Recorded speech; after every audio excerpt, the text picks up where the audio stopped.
আমাদের অনেকের মনেই এমন ধারণা পোষণ করেন যে ইরান কেন বারবার আলোচনার টেবিলে ফিরে যায়। অন্যদিকে ইরানি নেতারা হচ্ছেন রেশনাল, তাদের কাছে নিজেদের জনগণের প্রাণের মূল্য আছে। ইরানের সক্ষমতা আছে ইসরায়েলের অস্তিত্বকে সংকটে ফেলা। সুপ্রিয় দর্শক, খবর সংযোগের বিশেষ আয়োজনে আপনাদেরকে স্বাগতম। আপনাদের সঙ্গে রয়েছি আমি আহমদ আতিক। আমাদের অনুষ্ঠানটি আপনারা পৃথিবীর কোন প্রান্ত থেকে দেখছেন কমেন্টে জানান। আমরা আপনার মতামত শুনতে চাই। চলুন তাহলে আজকের অনুষ্ঠান শুরু করি।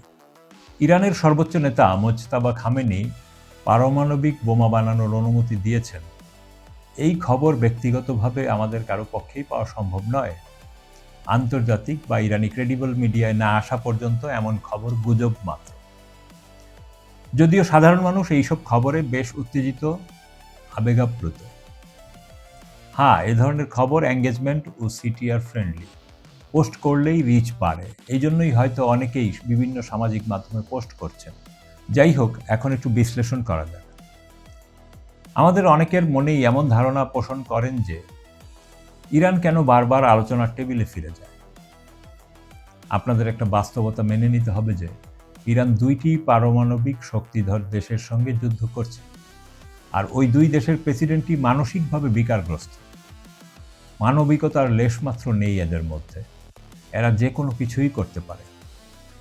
অন্যদিকে ইরানি নেতারা হচ্ছেন রেশনাল, তাদের কাছে নিজেদের জনগণের প্রাণের মূল্য আছে। ইরানের সক্ষমতা আছে ইসরায়েলের অস্তিত্বকে সংকটে ফেলা। কিন্তু এতে কি হবে? ইসরায়েল স্যামসন অপশন চালু করবে, পারমাণবিক অস্ত্র ব্যবহার করতে পারে, যা মিউচুয়াল অ্যাসিউর্ড ডিস্ট্রাকশনের দিকে নিয়ে যাবে। তাতে ইসরায়েলের সাথে সাথে ইরান সহ গোটা মধ্যপ্রাচ্য একদম শেষ হয়ে যাবে। তাই ইসরায়েলকে দ্রুত নয়, বরং তাদের ভেতর থেকে ধীরে ধীরে ভেঙে শেষ করতে হবে। সারা পৃথিবীর সামনে ইসরায়েলের মুখোশ উন্মোচন করতে হবে, আর সেটা হচ্ছেও। এতে ইরানকে সবসময় ডিফেন্সিভ পজিশনে থাকতে হয়। তারা নিজেদের আগ্রাসী ভূমিকা আনতে পারে না, বরং তাদের উপর হামলা হলে তারা তাদের ভূমি রক্ষার ডিফেন্স করছে, এই অবস্থান বজায় রাখতে হবে।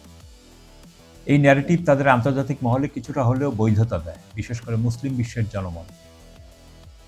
ইরানকে টোটাল ডিস্ট্রাকশনে না গিয়েও নিজের বিজয় ছিনিয়ে আনতে হবে।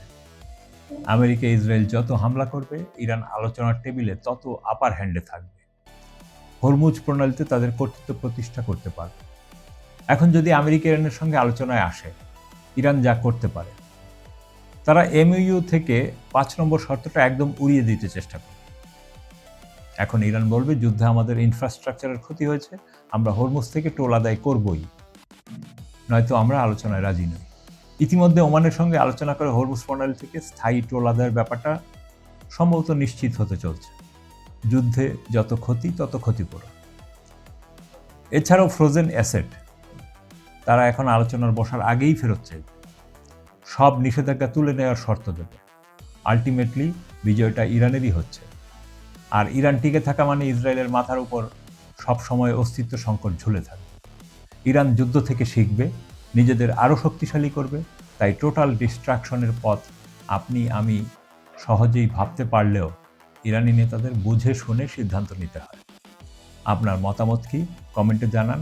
ভিডিওটি লাইক করুন, শেয়ার করুন এবং চ্যানেলটি সাবস্ক্রাইব করে বেল আইকনে ক্লিক করুন, যেন পরবর্তী সংবাদ মিস না হয়। দেখা হবে পরের অনুষ্ঠানে। ততক্ষণ সুস্থ থাকুন, ভালো থাকুন। খোদা হাফেজ।